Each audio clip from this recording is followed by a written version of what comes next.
been a long-running issue for the ICJ, International Commission of Jurists, and the Community Justice Coalition.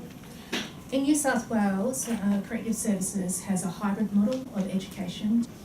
The target within this model of education is to double the number of inmates completing literacy and numeracy.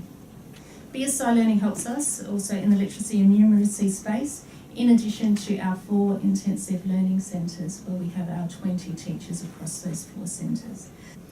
Currently we have more than 200 inmates engaged in our traineeship program, including in construction, engineering, hospitality, warehousing and textiles.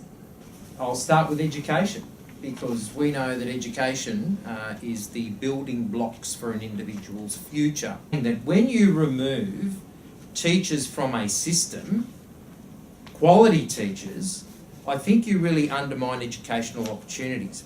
It is disappointing that those quality teachers have been taken out of the system. Because if we don't get it right in that rehabilitation stage, right, when people are incarcerated, that we are setting them up for failure. When you talk to prison educators who have been in the system for years, they tell you how important it can be to give those other options for education. The art classes that get laughed at by the minister.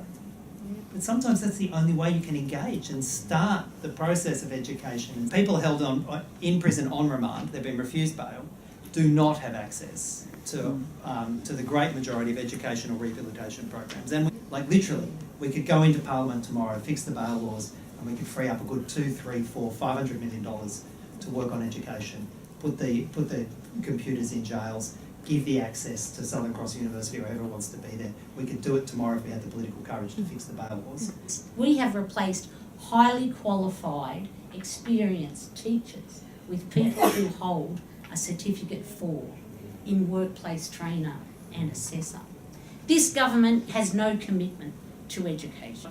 This project has been looking at those challenges and what kind of solutions can we come up with and deliver on. What have we done over the last 4 years? We've had 1,300 incarcerated students enrolled in these courses, out of a total of 3,500 students enrolled across Australia at the university, 2,700 course enrolments. Our retention rate in these courses is higher than mainstream students on the outside. This is from the RAND study, and this is the most comprehensive study that we have on the efficacy of prison education, a meta-analysis carried out over about 35 years.